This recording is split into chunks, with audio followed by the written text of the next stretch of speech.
आपले मनोगत व्यक्त करण्यासाठी विनंती करतो। या व्यासपीठावर उपस्थित सन्माननीय भांड सर, माझे मित्र रमेश माने सर, दीपक पवार सर आणि सर्व श्रोतृवृंद, आज डॉक्टर सयाजीराव गायकवाड महाराजा सयाजीराव गायकवाड यांच्याबद्दल एकूण आणि सामाजिक योगदानाबद्दल बोलताना सत्राचे जे अध्यक्ष आहे बाबा भांड, हा एक अतिशय चांगला योग या ठिकाणी जुळून आलेला आहे। संमेलन म्हटल्यानंतर परिसंवाद येतात आणि परिसंवाद म्हटल्यानंतर विषय येतात, एक अध्यक्ष असतो, काही 4 निमंत्रित या ठिकाणी बोलवले जातात। व्यक्तीने एखाद्या विषयासाठी आयुष्याचं एवढं मोठं योगदान द्यावं असं जेव्हा विचारात घेतलं जातं तेव्हा सयाजीराव गायकवाड यांच्या एकूण साहित्याला प्रकाशित आणून सयाजीराव गायकवाडांच्या चरित्र आणि कार्याला न्याय दिला असेल तो बाबा भांड यांनी हा या व्यासपीठावरून होणारा त्यांचा उल्लेख मला अतिशय महत्त्वाचा वाटतो। जे काम महिम भटाने या चरित्राच्या द्वारे चक्रधर स्वामींच्या अतीव श्रद्धेनं केलं, तेच काम महाराष्ट्र राज्य साहित्य संस्थाचं अध्यक्षपद हे शोभेचं न ठेवता बाबा भांड यांनी एक मोठं टार्गेट, एक मोठं उद्दिष्ट ठेवलं आणि रमेश्वर खेडे असतील, एकनाथ पगार सर असतील अशा अभ्यासू लोकांना जबाबदारी दिली आणि अनेक खंड तयार केले। हे मला आधी का सांगावं असं वाटतंय की आज ज्या वेळेला सयाजीराव गायकवाड यांच्या साहित्यविषयक योगदानाबद्दल मला जेव्हा सुरुवात करायची तेव्हा हे आज जी त्यांची भाषणं आहेत सयाजीराव गायकवाडांची, सयाजीराव गायकवाड यांनी वेळोवेळी मांडलेले जे विचार आहेत, वेगवेगळ्या क्षेत्रातील त्यांचं जे कार्य आहे त्याची उपलब्धी आज आम्हाला जी होते त्याचं जे श्रेय आहे ते बाबांना मी देतो आणि विषयाला सुरुवात करतो। या देशातील सर्वात शेवटचा परिपूर्ण राजा म्हणून त्यांचा उल्लेख होतो ते सयाजीराव गायकवाड। असं एक क्षेत्र नव्हतं की त्या क्षेत्रात सयाजीराव गायकवाड यांनी योगदान दिलं नाही आणि म्हणूनच जितकं महत्त्व छत्रपती शिवाजी राजांचं आहे तितकंच या महाराष्ट्र भूमीला अभिमानास्पद वाटावं इतकं कार्य सयाजीराव गायकवाड यांचं आहे। गुराख्याचा मुलगा राजा होतो। नाशिक जिल्ह्यातील आमच्या मालेगाव तालुक्यातील कवळाण हे गाव आणि त्या गावातील हा गोपाळ हा पोरगा योग की त्या बडोद्याच्या गादीवर वंश परंपरागत कुणीतरी हवा होता।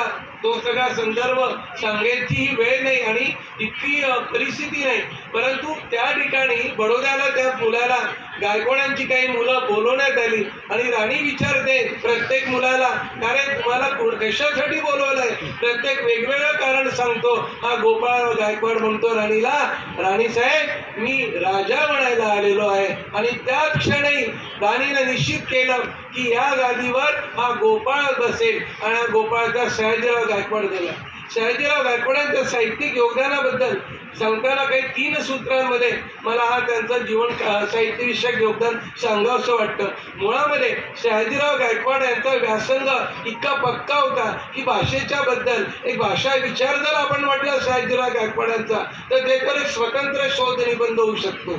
सयाजीराव गायकवाड असं म्हणतात की भाषा ही समाजाच्या प्रगतीचे साधन असून नीतीचा, ज्ञानाचा आणि राष्ट्राचा उत्कर्ष हे तिचे साध्य आहे।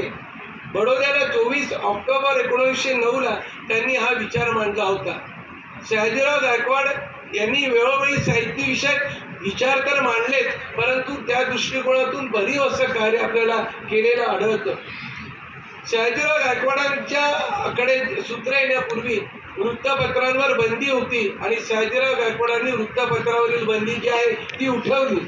20व्या हिंदी साहित्य संमेलनात त्यांनी राष्ट्रभाषा म्हणून हिंदीचा आणि एकलिपी म्हणून देवनागरीचा पुरस्कार करण्याची आपली भूमिका स्पष्ट केली होती आणि त्याच वेळेला त्यांनी म्हटलं होतं की इंग्रजीचा अनुनय करीत असण्यापेक्षा देशी भाषांच्या विकासाचा धडक कार्यक्रम हाती घेतला पाहिजे आणि त्या दृष्टिकोनातून त्यांनी अनेक पुस्तकांचं भाषांतरही केलं।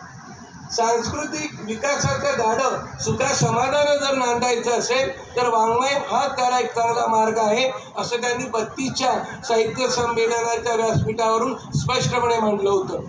मित्रांनो, सांगायला विशेष असं वाटतं की आज आम्ही ग्रंथालयांच्या बाबतीमध्ये अतिशय वाईट परिस्थिती बघतोय।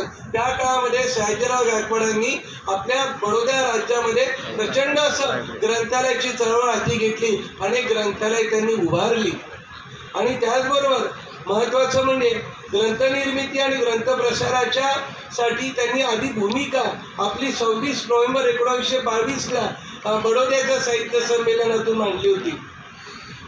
आज आपण बघतो की अलीकडच्या काळात युनेस्को जाहीरनाम्यानुसार वाचन प्रवृत्ती निर्माण करण्यासाठी राज्यांनी लोकांना विनाशुल्क ग्रंथालय सेवा उपलब्ध करून देण्याचं मार्गदर्शक तत्व घालून दिलंय. पण शहाजीराजांनी केव्हाच या तत्वाचा नमुना आदर्श घालून दिला होता. म्हणजे जे आज युनेस्को करतोय जाहीरनाम्यामध्ये ते या राजानं आपल्या राज्यामध्ये फार पूर्वीच हे सर्व व्यवस्था उपलब्ध करून दिली होती. शहाजीरावांनी तेवढ्यावर शहाजीराव थांबले नाहीत, तर शहाजीरावांनी समाजातला जिवंतपणा पुस्तकांसारख्या संस्थांमुळे टिकून राहतो या जाणीवेतून सार्वजनिक शिक्षणाच्या जोडीनं सार्वजनिक पुस्तकालयांची चळवळ चालविली होती. आणि या चळवळीत महाराष्ट्र ग्रंथमाला 1, सयाजी ज्ञानमंजुषा 2, सयाजी साहित्यमाला 3 आणि सयाजी बालज्ञानमाला अशा अनेक योजनांची जोड देऊन ग्रंथप्रसाराला उत्तमोत्तम पुस्तक निर्मितीची जोड दिली. आम्ही आज बालसाहित्याची चर्चा करतो, बालसाहित्याच्या उदासीनतेबद्दल बोलतो. हा असा दूरदृष्टी असलेला राजा होता की त्या राजाने आपल्या या चळवळीमध्ये सयाजी बालज्ञानमाला हे देखील लहान मुलांच्या साठी पुस्तकांचं उद्दिष्ट समोर ठेवलं होतं. सयाजीराव असं म्हणायचे, राजा असं म्हणायचे की भाषेत जर चांगले ग्रंथ निपजले नाहीत तर लोकशिक्षणाचे सर्व प्रयत्न लंगडे पडतात. त्याचे प्रखर भान महाराजांना होते. त्यामुळे निरनिराळ्या उपयुक्त विषयांवर त्यांनी पुस्तके तयार करून घेतली. सांगावं असं वाटतो